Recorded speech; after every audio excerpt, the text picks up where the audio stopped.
हे बच्चों, स्वागत है आपका अपने YouTube चैनल इमर्स ओलंपियाड में। आज हम कक्षा 10 गणित रियल नंबर वास्तविक संख्याएं के कुछ मोस्ट इम्पॉर्टेंट क्वेश्चंस सॉल्व करने जा रहे हैं।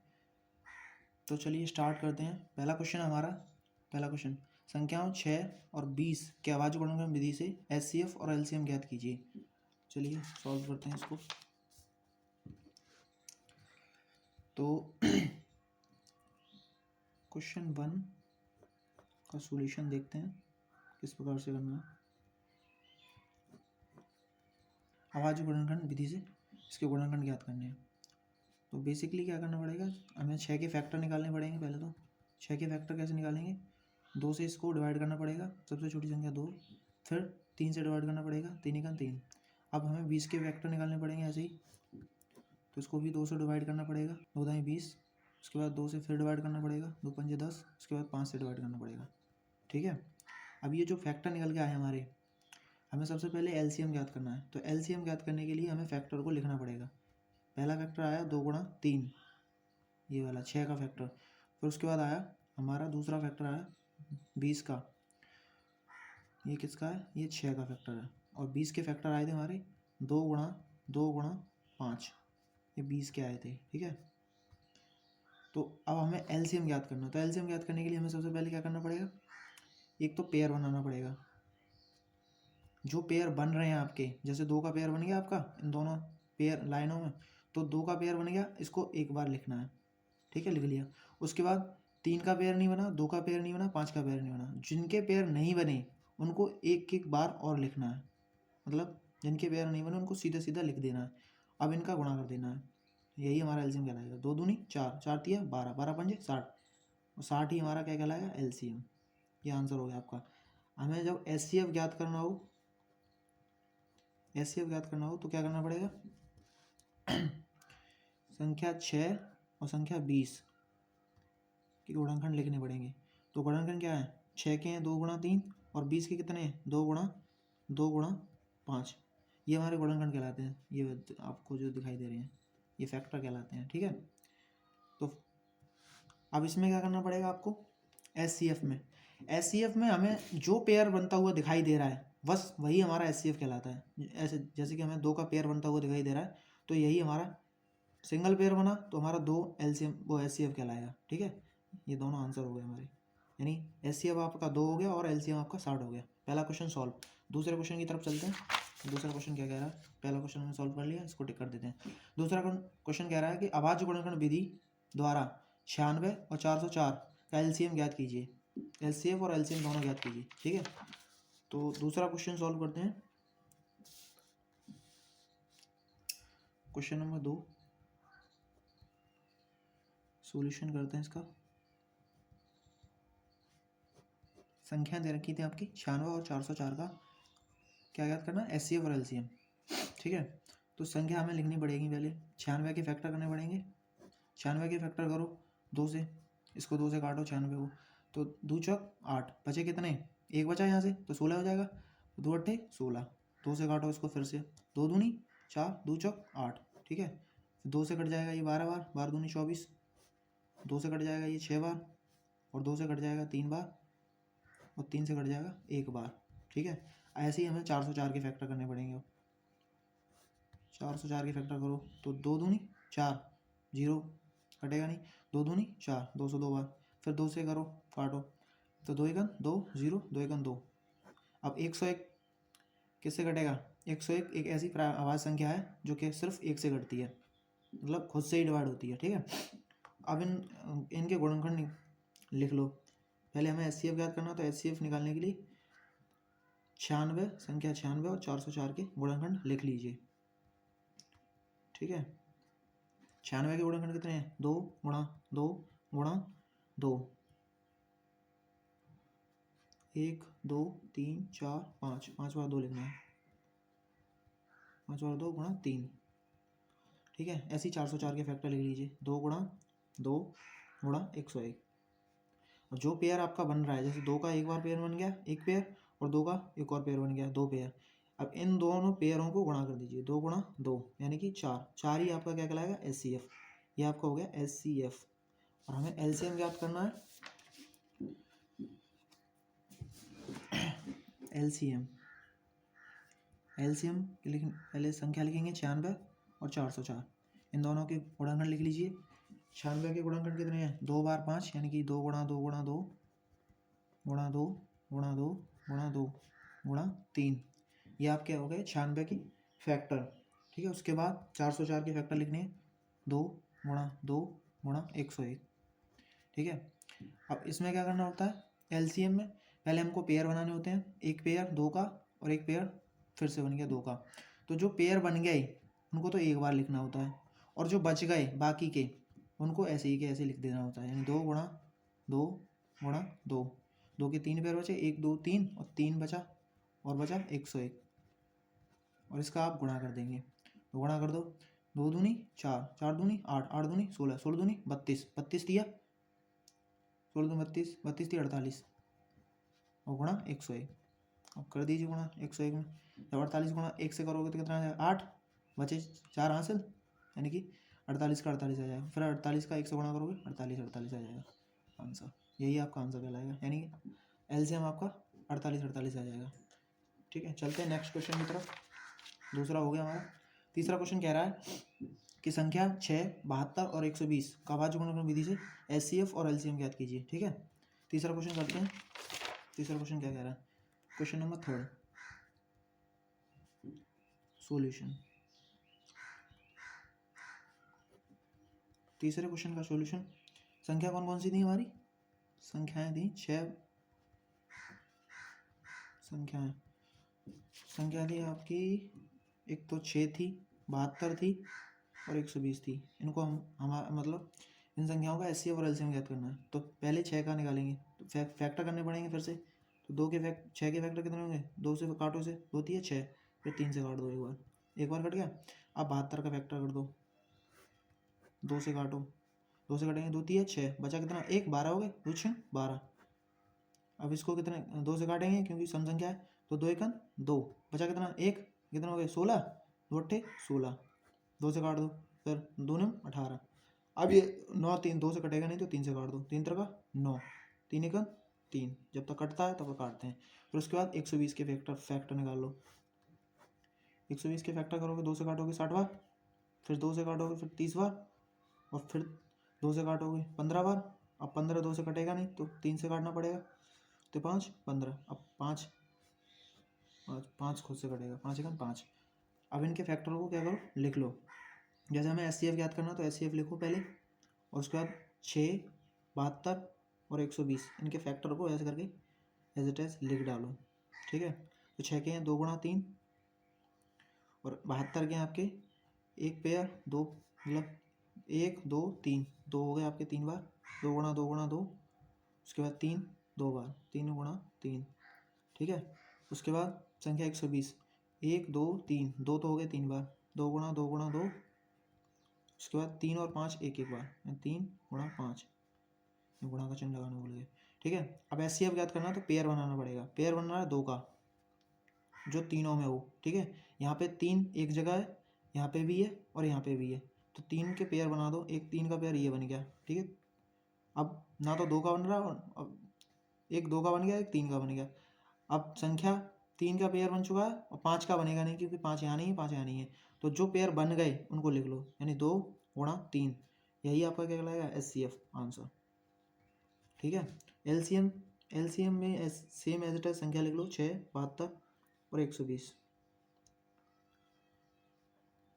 पेयर लिख लो फिर से, 2 गुणा 3, फिर 2 गुणा 2 गुणा 2 गुणा 3 गुणा 3, और 120 के फैक्टर क्या है? 2 गुणा 2 गुणा 2 गुणा 3 गुणा 5। ठीक है, इसमें क्या होता है? पेयर बना लो। जो पेयर बन रहा है, 2 का बन गया एक, और एक 3 का बन गया, इनको तो एक बार लिखना होता है, यानी कि 2 गुणा 3।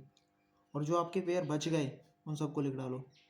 यहाँ क्या था? 2 1 2 3, 2 पेयर ये बच गए, 2 गुणा 2 गुणा 3 एक लाइन में, और 1 2 1 2 ये, और एक 5 ये बच गया, 2 गुणा 5। ठीक है, इनको सॉल्व कर लो, यही आपका एलसीएम कहलाएगा। तो 2 3 6, 6 दूनी 12, 12 दूनी 24, 24 दिया 72, 72 इतना कर लो पहले, तो उसके बाद आगे वाला कर लेना। 2 गुणा 2 4, 4 पंजे 20, 72 का गुणा कर दो 20 से, अब कितना हो जाएगा 72 दूनी 144, और जीरो तो है ही पीछे 1444, यही आपका क्या कहलाएगा आंसर, यानी एलसीएम, यही एलसीएम कहलाएगा। ठीक है, चलते हैं नेक्स्ट क्वेश्चन की तरफ। अगला क्वेश्चन आपका क्या कह रहा है देखते हैं। तीसरा क्वेश्चन हो गया आपका। ठीक है, चौथे क्वेश्चन की तरफ चलते हैं। चौथा क्वेश्चन कह रहा है आपका कि एचसीएफ संख्या 306 और 657 का दिया है 9, 9 आपका एचसीएफ दिया है, तो एलसीएम ज्ञात कीजिए। तो इसके लिए एक फॉर्मूला होता है, वो आपको तैयार करना पड़ेगा पहले। तो क्वेश्चन नंबर था हमारा चौथा। ठीक है, सॉल्यूशन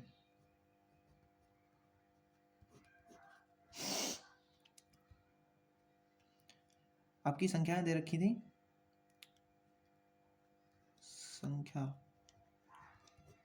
संख्याएं 306 और 657, ये आपकी ए और बी कहलाएंगी। ठीक है, एक फॉर्मूला होता है आपका सूत्र, वो आपको याद करना पड़ेगा, मोस्ट इंपॉर्टेंट है।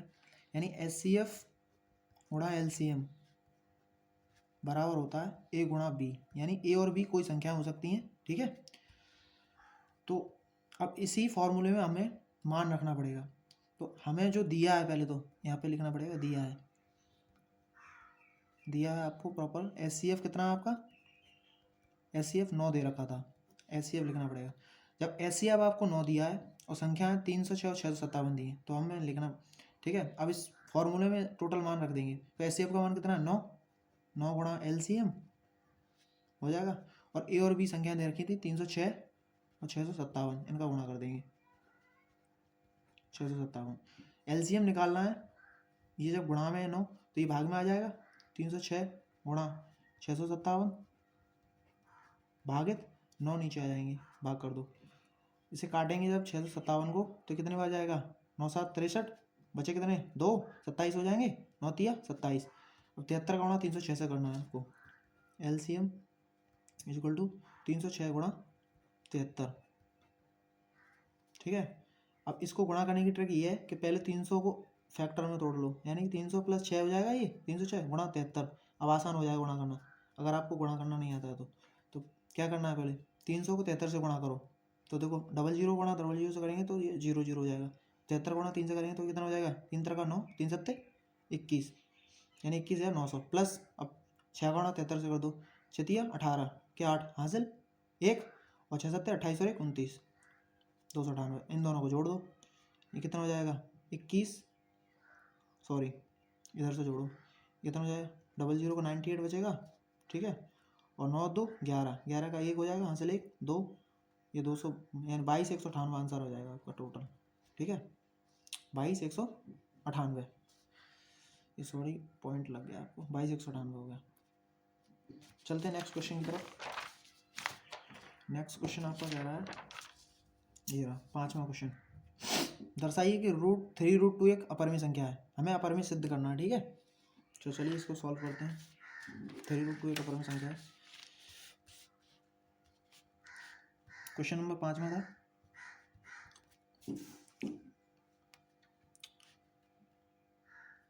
3√2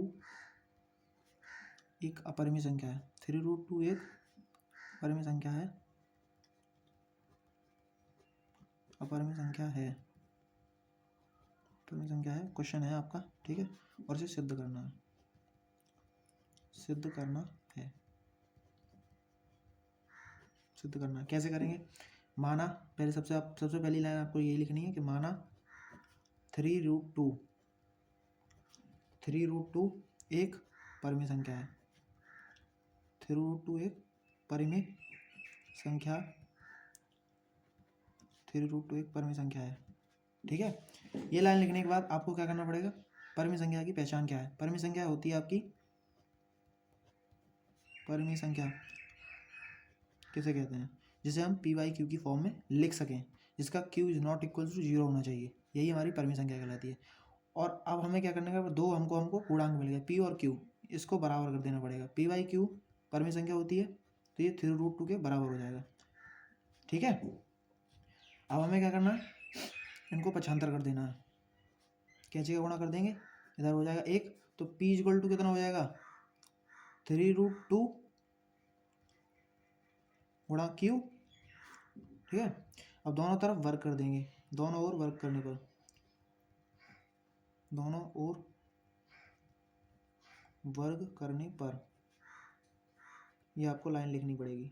उसके बाद आपको वर्क कर देना है, दोनों ओर वर्क करोगे तो कितना हो जाएगा, ये तो p तो हो जाएगा p², और 3 का कितना हो जाएगा वर्ग 9, और √2 का वर्ग कितना हो जाएगा गुणा 2, क्योंकि √2 का जब वर्ग करोगे तो रूट हट जाएगा, ठीक है, और गुणा q का करोगे तो q² हो जाएगा। वर्क करने पर कितना आया p² equal to 18q², 18q², ठीक है। अब आपको करना क्या है, इसमें एक आपको लाइन लिखनी पड़ेगी कि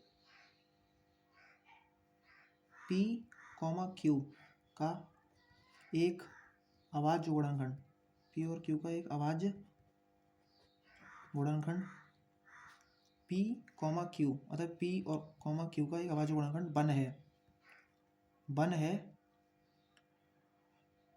तो बन है तब p, q एक परिमेय संख्या, q एक परिमेय संख्या है। अब एक लाइन लिखनी पड़ेगी आपको कि परंतु इससे इस तथ्य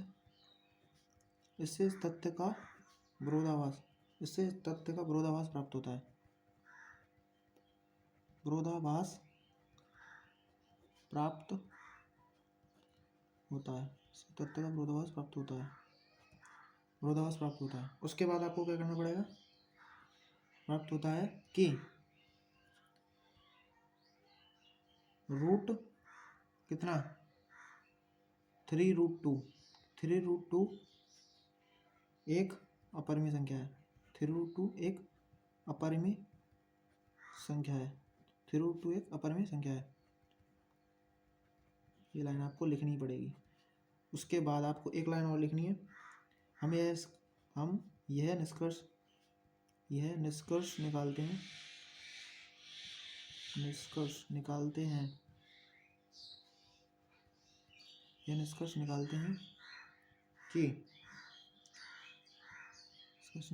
कि 3√2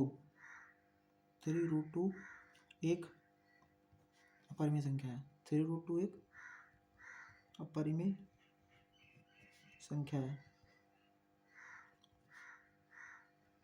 आपको लिख देना है हेंस प्रूव्ड।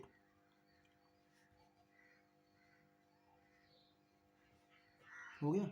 उसके बाद अगला क्वेश्चन है हमारा, ये रहा आपका, सिद्ध कीजिए कि √5 एक अपरिमेय संख्या है, ठीक है। चलिए पढ़ते हैं। सिद्ध क्वेश्चन था हमारा, सिद्ध करना है कि √5 एक अपरिमेय संख्या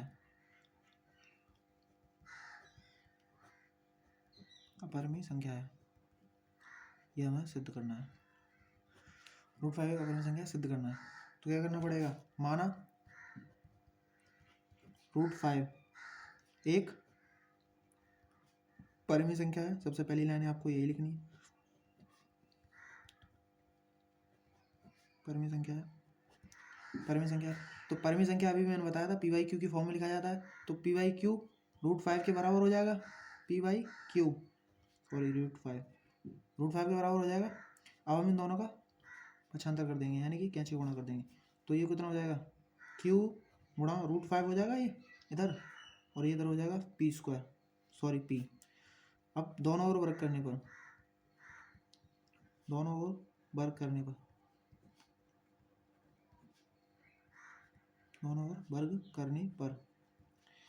वर्ग क्यों कर रहे हैं, क्यों √5 को हमें हटाना है, इसलिए दोनों वर्ग करेंगे तो क्या हो जाएगा, q का हो जाएगा q² और 5 का हो जाएगा 5, ठीक है, गुणा इक्वल टू p², ठीक है। अब q² हमें ज्ञात करना है, q² निकालना है, तो ये गुणा में 5 है वो भाग में चला जाएगा, तो पी स्क्वायर अपॉन 5 हो जाएगा। ठीक है, पी स्क्वायर अपॉन 5 हो जाएगा। अब हमें एक लाइन लिखनी है, चूँकि का सिंबल ये वाला होता है, चूँकि 5 पी का एक पूर्णांक है, का एक क्या है, पूर्णांक है, तो पी स्क्वायर अपॉन 5 एक परिमेय संख्या होगी, ठीक है। जब पी स्क्वायर अपॉन 5 एक परिमेय संख्या है तो ना आपको पता चल गया, तो क्यू स्क्वायर भी परिमेय संख्या होगी, तो क्यू स्क्वायर भी क्या होगी आपकी, एक परिमेय संख्या होगी। जब ये परिमेय संख्या है तो ये भी परिमेय संख्या होगी, परंतु इससे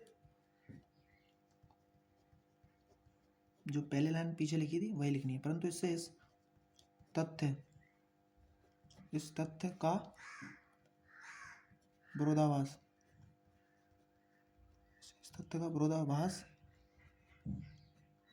प्राप्त होता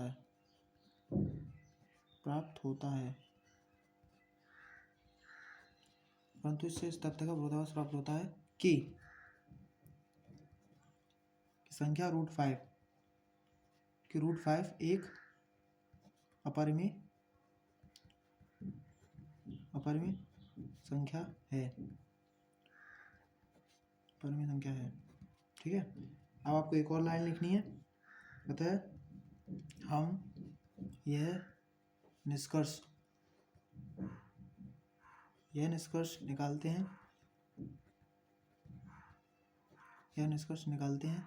कि √5 एक अपरिमेय संख्या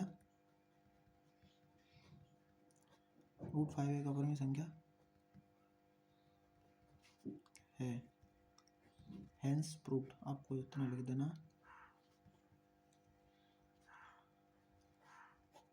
तो उम्मीद करते हैं आपको क्लास अच्छी लगी होगी और मैंने आपको बेहतरीन उम्दा क्वेश्चन कराए हैं जो आपकी चैप्टर 1 के लिए, इससे बाहर कुछ नहीं हो सकता। ये आपको बहुत इंपॉर्टेंट क्वेश्चन कराए हैं मैंने, और आप इनकी प्रैक्टिस कीजिए खूब, और अगला चैप्टर स्टार्ट करेंगे कल, इसकी नई वीडियो डालेंगे चैप्टर 2, ठीक है। तब तक के लिए जय हिंद।